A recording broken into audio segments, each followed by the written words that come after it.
son, rival, villain, speedster, Hunter Zolomon, or as you might know him, Zoom. Zoom isn't the fastest or the smartest speedster the Flash has ever had to take on, but he will forever hold a place in the heart of the fastest man alive for not only being one of his most fierce and brutal opponents, but for taking his own father from him. This is a man who was driven by his own greed and tragedy, a need to be the best, a need to be seen. While most speedsters we've seen throughout time choose to seek acknowledgement through heroics, Hunter Zolomon chose a very different route. He chose to be hated, to be feared by not just Central City, but the entirety of Earth too. This speedster is honestly more of a reverse Flash than Eobard Thawne could ever hope to be. Okay, don't kill me. Okay, I recorded this thing after writing the script, and I kind of went on this little tangent about how Zoom is more of a reverse Flash than Thawne is. I don't mean it like he's a better character, or he hates Barry more, or he's a worse enemy than Thawne. I don't mean it like that. I was doing a word pun, you know, like reverse, like he's Barry, but if he was a bad guy. Like Thawne tries to be like that, but like Zoom is that coincidentally. Okay, so don't kill me. Don't go down in the comments and like dislike bomb it. Okay, I just want to get that clear because when I'm editing this, I'm like, huh, that sounds really bad. So enjoy the video. No matter how much Thawne tries, no matter how much he takes away, one thing he can never have is the tragedy both Barry Allen and Hunter Zolomon share. Now don't get me wrong, I know Thawne hates Barry, and I'm not trying to take the title of the Reverse Flash away from him. What I mean to say is Zolomon is the reverse of Barry literally and unintentionally. They have very similar backstories, and Zoom as a character is a prime example of the famous DC trope of all it takes is one bad day. And that day for this speedster of the season was the death of his mother by the hands of his own father. A story similar, but very different from our very own Scarlet Speedster. That one event sent Hunter Zolomon down a path of death and destruction. And to say it bluntly, he became a serial killer. And when it was his eventual turn in the electric chair, Harrison Wells of Earth 2 turned on his very own particle accelerator that you can probably already guess didn't end so well. That one event would change the course of history for all of Earth 2, because that day was the day a demon was born.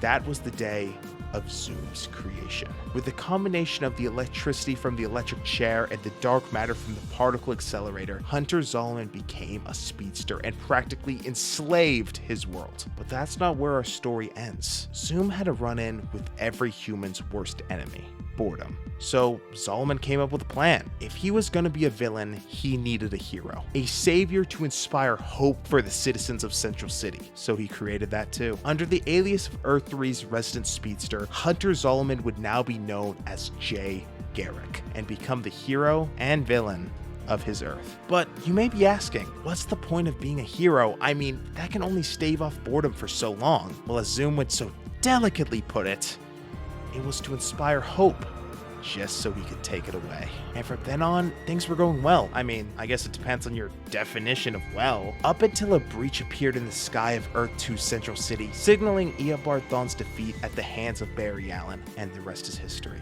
While I enjoyed season 2 of the CW's Flash, there were a few things that didn't quite add up to me. I mean, besides the whole Barry time traveling and replacing himself in the past, well, it's already been well established that's not how it works, but that also happened in season 1, so we can skip over it. The main topic I wanted to discuss in this video is none other than the final battle between Zoom and Barry. Basically, Zoom makes a machine that will literally destroy the entire multiverse except for Earth 1, called the Magnetar. Does that make any sense or even sound probable? Probably not, but it's a show based off a comic book, so we'll let it slide. Anyway, he somehow creates this machine, and I put emphasis on the somehow part of that sentence, and needs the combined speed of both Barry and himself to power it. So how does he convince Barry to go through with this? Well, he kills his father.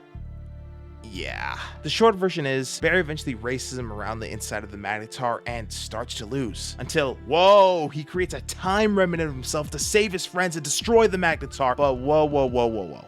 Slow down. What's a time remnant? Well, a time remnant is basically an exact replica of the person created when a speedster runs back in time and beats themselves. The issue with that is, it's not a clone or an empty shell. This time remnant is Barry Allen. He still has the same memories and feelings as Barry, and is just as much of a person as he is. So this time remnant runs around the Magnetar using some science stuff and blows the Magnetar up, saving the multiverse and dying in the process. Unfortunately, he doesn't even get a funeral, and Team Flash mentions him like once and then never speaks of him again. But that just leaves the question.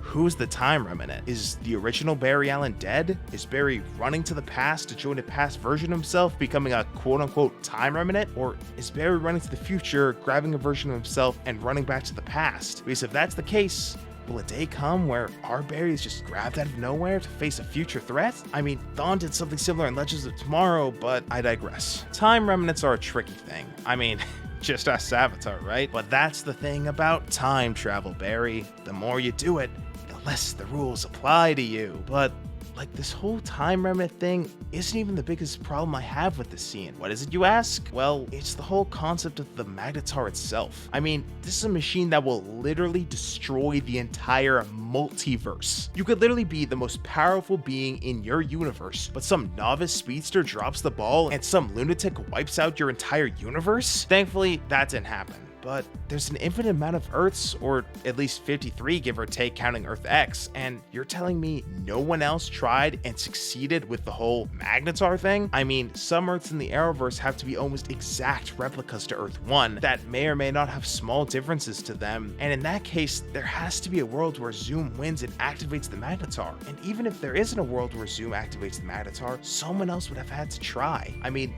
not to insult Zoom's intelligence, but if he could do it, someone else could. And again, maybe the Speed Force stopped him on those other Earths. You know, just sent the time wraiths to get him right there. But I mean, wouldn't the Speed Force also be able to sense that a version of Zoom was about to end, you know, the entire multiverse? They could just cut off his connection to the Speed Force. But whatever. We can just chalk it up to possible Earths in the Dark Multiverse. What is the Dark Multiverse? Well, that's a whole other video. But the short version is, it's a separate multiverse that houses every possible bad thing that could happen in the positive or our multiverse. So Barry turning evil, Savitar becoming one with all reality, Zoom destroying the multiverse, DeVoe completing the Enlightenment, Cicada doing, I don't know, whatever he was doing in season 5, and so on. But then again, that excuse only works if the Dark Multiverse exists in the Arrowverse. Anyway, long story short, who knows? Bad writing or planning, or maybe both, I guess. With that being said, thank you so much for watching, and I'll see you guys in the next one. But before I go, I just wanted to give a big thank you to all of you guys watching this video. This video is only being made because of your guys' huge support in the last video. It literally got like 33,000 views, which my average is like 50 views a video, and I gained over 500 subscribers from that one video. So obviously you guys wanted to see this, and I enjoy making them, so I'm gonna keep them coming if you guys want to see them, and I hope you guys enjoyed this video if you actually made it to the end. So, oh yeah, and I did a community poll thing, and you guys said you really wanted to see more Flash content, so let me know what you want to see. I'm thinking of doing more of blank doesn't make any sense, you know, Savitar, Thawne, just did Zoom, you know, and maybe do more stuff about the Flash, because I really like the show and I like talking about it. And just because some of these videos can be quote unquote negative, it's really just from a place of enjoyment and kind of like a thank you letter to all of the great years I've had watching Flash, because it's ending soon. Like I just said earlier, thank you guys so much for watching. I hope you guys did enjoy. And if you guys did enjoy this content and want to see more of it in the future, consider subscribing. And anyways, this is Pigol signing off. See you guys in the next one.